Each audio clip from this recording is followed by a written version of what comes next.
최근 국회 상임위원장 배분을 놓고 여야가 정면 충돌했는데요. 도의회에서도 비슷한 일이 벌어졌습니다. 상임위원장 자리를 어떻게 나눌지를 놓고 더불어민주당과 국민의힘이 정면 충돌하면서 후반기 도의회가 예정대로 출범할지도 불투명해졌습니다. 보도에 조인호 기자입니다. 제주도의회에서 교육위원장을 제외한 상임위원장 자리는 6석. 2년 전 전반기 도의회 출범 당시에는 더불어민주당이 5석, 국민의힘이 1석을 나눠 가졌습니다. 예산결산특별위원장은 민주당과 국민의힘이 1년씩 번갈아서 맡았습니다. 그런데 다음 달 1일 도의회 후반기 출범을 앞두고 양당이 정면 충돌하고 있습니다. 더불어민주당은 전반기와 마찬가지로 후반기에도 상임위원장 5석을 갖겠다는 입장입니다. 하지만 예산결산특별위원장은 1년씩 번갈아서 맡지 않고 민주당이 2년 동안 계속 맡아야 한다는 것입니다. 의원 수를 비교했을 때 정책 결정에 대한 실현 수단인 예산권을 5대5로 구성이 되는 거거든요. 하반기도 하나를 드리면 이거는 좀 다수당의 책임을 너무 좀 방기하는 게 아니냐라는 게 저희 민주당의 지금 입장입니다. 반면 국민의힘은 전반기와 마찬가지로 후반기에도 예산결산특별위원장을 1년씩 번갈아서 맡자는 입장입니다. 예결위원장을 민주당만 2년 동안 계속 맡을 거면 양당의 의석 비율에 따라 국민의힘 상임위원장을 1석에서 2석으로 늘려야 한다는 것입니다. 전반기와는 똑같은 의석수를 유지하고 있다. 이 말씀을 드리고 그럼에도 불구하고 더 많은 요구를 하는 것은 저는 다수당의 횡포다. 더 이상 진전된 안을 갖고 오지 않으면 저는 협상이 무의미하다. 민주당은 도의회 45석 중 과반수인 27석을 차지해 국회에서처럼 상임위원장을 단독으로 선출할 수 있습니다. 하지만 국민의힘의 반발을 의식한 듯 도민들이 걱정하지 않도록 조정될 것이라는 입장을 내놨습니다. 한편 민주당은 의원총회를 열어 후반기 도의회 의장 후보에 이상봉 의원을, 원내대표에는 송영훈 의원을 추대했습니다. MBC 뉴스 조인호입니다. 제주 지역 해수욕장 5곳이 일찍 문을 열며 피서철의 시작을 알렸습니다. 때이른 무더위에 첫날부터 피서객들이 몰렸는데요. 김하은 기자가 다녀와 봤습니다. 햇빛이 강하게 내리쬐는 모래밭 위로 노란색 파라솔이 늘어서 있습니다. 이른 뙤약볕을 피해 그늘 아래로 몸을 피해보는 사람들부터 아예 해변 위에 드러누워 태양을 온몸으로 누리는 사람들까지 해변은 이미 여름이 왔음을 알립니다. 바다에선 수영복을 입은 아이들이 튜브를 타고 파도를 마음껏 즐깁니다. 대학교 종강에서 놀러 왔는데 비가 많이 온다 해서 슬펐는데 해가 너무 맑아서 기분이 좋습니다. 지금 날씨도 너무 괜찮고 그래가지고 막상 오니까 너무 맑고 그래가지고 괜찮은 것 같아요. 너무 좋아요. 아이도 너무 좋아하고. 본격적인 여름철을 맞아 제주에선 함덕과 협재 등 해수욕장 5곳이 일찍 문을 열었습니다. 주말 사이 내렸던 비가 그치고 날이 개면서 이곳 함덕해수욕장엔 개장 첫날부터 많은 관광객들로 붐볐습니다. 중문과 표선 등 나머지 7개 해수욕장도 다음 달 1일부터 피서객 맞이에 나섭니다. 2호와 삼양해수욕장은 다음 달 15일부터 한 달 동안 저녁 8시까지 야간에도 운영합니다. 해수욕장 7곳에서는 계절 음식점들도 손님 맞이에 나섰습니다. 저희는 어쨌든 간에 여기 비가 오면은 장사하기가 좀 힘들어요. 그래서 비가 안 와서 장사가 좀 잘 됐으면 좋겠다. 뭐 그런 기대죠. 제주도는 바가지 요금 논란을 막기 위해 점검반을 구성해 계절 음식점을 중심으로 단속에 나섭니다. 제주 지역 해수욕장 이용객은 지난해 코로나19 이전보다 절반 이하로 떨어진 상태여서 올여름 얼마나 회복될지 주목됩니다. MBC 뉴스 김하은입니다. 본격적인 피서철이 시작됐지만 최근 불거진 비계 삼겹살 논란 등으로 제주의 관광시장은 어느 때보다 큰 위기를 맞고 있습니다. 제주도가 관광 혁신을 꾀하겠다며 비상대책위원회를 꾸리고 첫 회의를 열었습니다. 박주연 기자가 취재했습니다. 올 들어 지난달까지 제주를 찾은 내국인 관광객은 491만여 명. 지난해 같은 기간보다 8.2% 줄었습니다. 국내선 항공기 좌석이 준 데다 비싼 여행 경비 등이 감소세로 이어진 것으로 분석됩니다. 여기에 최근에는 비계 삼겹살 논란까지 더해지며 관광객들의 시선은 싸늘해졌습니다. 제주도가 체질 개선에 나서겠다며 혁신 방안을 마련하기 위해 비상대책위원회까지 마련한 이유입니다.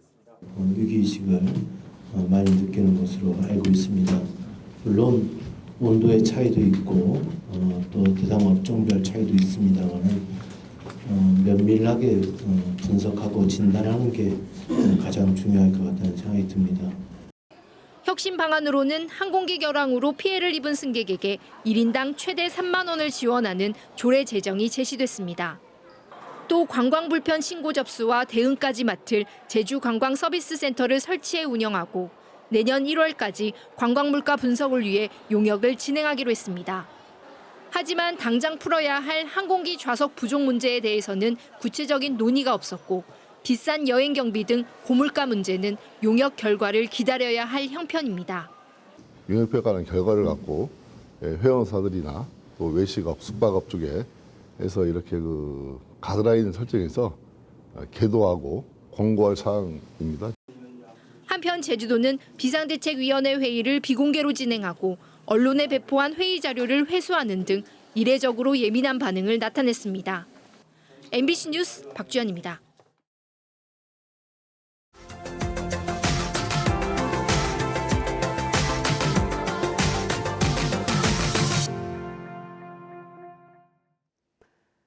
한 번 발생하면 과수원 전체를 매몰해야 하는 과수 화상병이 최근 빠르게 번지고 있습니다. 치료제가 없어서 예방이 무엇보다 중요한데 문제는 아무도 관리하지 않는 폐과수원입니다. 전염에 온상이 될 우려가 크기 때문에 강제로 방역할 수 있는 법이 만들어지긴 했지만 다음 달 말에야 시행됩니다. 유희정 기자가 보도합니다. 과수농가에게는 공포의 대상인 과수 화상병이 빠른 속도로 번지고 있습니다. 나무가 불에 타 화상을 입은 듯이 변하다 결국 말라 죽는 병입니다. 남부 지역을 제외한 전국 116농가 55만 2천 제곱미터에 과수 화상병이 덮쳤습니다. 과일나무가 이 병에 걸리면 과수원 전체를 매몰 처리하고 향후 2년은 경작이 금지됩니다. 전염 속도가 빠른 데다 치료제가 없기 때문입니다. 그만큼 예방이 중요합니다. 문제는 아무도 관리하지 않아 전염병에 그대로 노출돼 있는 폐과수원입니다. 과수원들은 기후 조건이 맞는 곳에 만들어지기 때문에 한 지역에 여러 과수원들이 모여 있는 경우가 대다수입니다. 그러다 보니 과수원 한 곳에서 전염병이 발생하면 인근에 있는 과수원들도 곧바로 위험에 노출됩니다. 이런 방치된 과수원에서 병이 발생하면 속수무책 당할 수밖에 없습니다. 이래 약을 안 치니까 같이 쳐주면은 그 균이 다 죽을 거 아니에요. 근데 저게 자체는 관리를 안 하니까 살아있는 경우잖아. 지자체가 과수원 정리 비용을 지원해주지만 농장주도 비용을 부담해야 해 참여율은 낮습니다. 어떤 작목이 계획이 되어 있으면은 과감하게 폐가원도 할 수 있겠지만은 그렇지 않은 상황에서는 다시 또 농사를 짓는다는 부분에 부담이 되기 때문에. 농사를 그만둬도 신고할 의무가 없어 폐과수원은 현황 파악조차 쉽지 않습니다. 폐가원 같은 경우에는 정보도 부정확하고 이제 주인분을 찾기도 힘들고 이래서 이런 현실을 감안해 폐과수원에 강제로 소독이나 폐기를 할 수 있도록 관련법이 개정됐습니다. 문제는 이 법이 다음 달 24일에나 시작된다는 겁니다. 이미 빠르게 번지고 있는 과수 화상병이 법을 기다려줄 리 없다 보니 농민들의 속만 타들어가고 있습니다. MBC 뉴스 유희정입니다.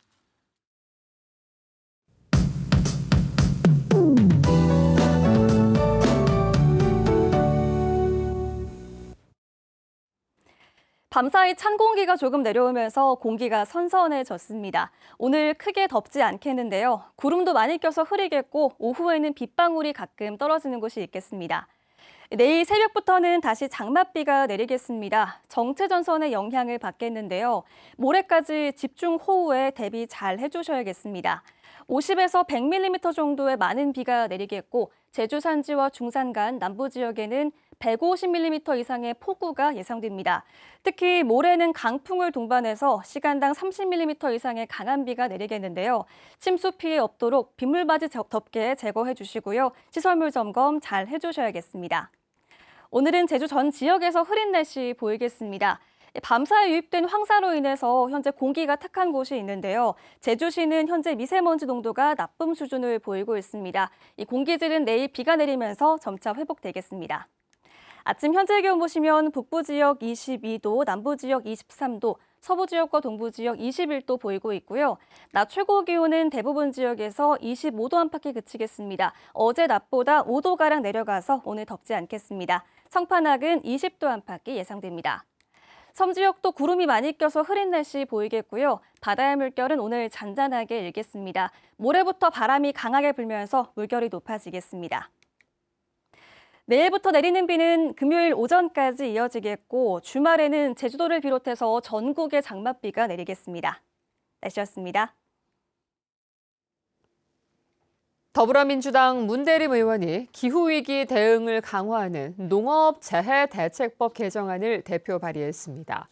개정안은 이상 고온 현상을 농업재해로 명시하고 기후변화에 따른 재해 예방 대책 수립 의무를 명시하며 기후대책에 품목별 생산 적합 환경 변화와 대체 작물 연구를 포함시켰습니다.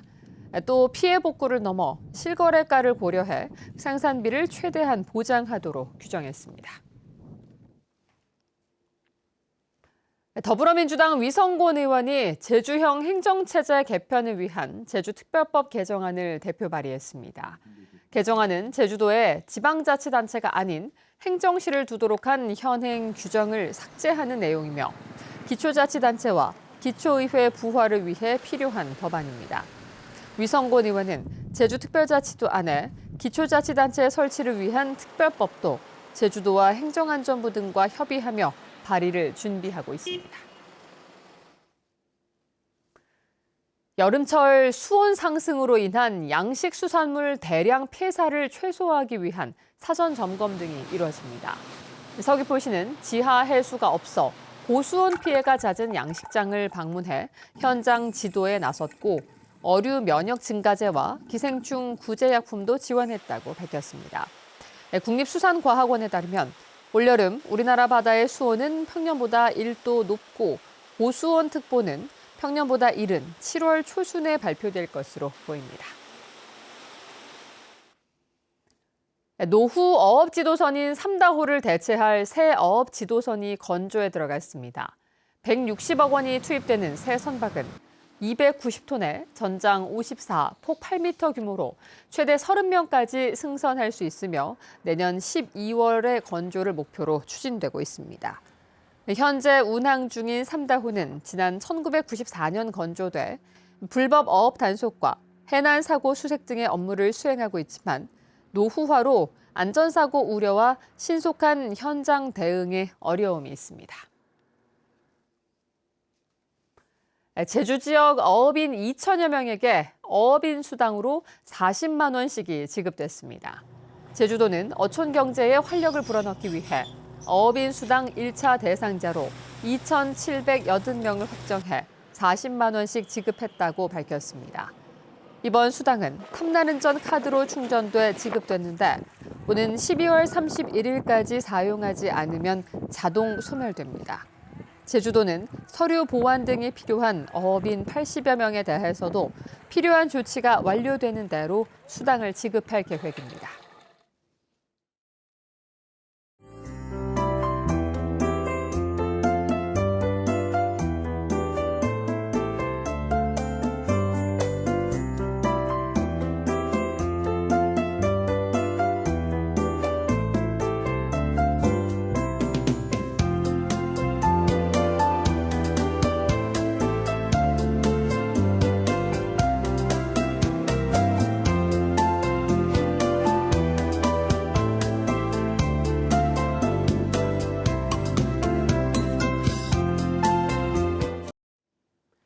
뉴스투데이 제주였습니다. 고맙습니다.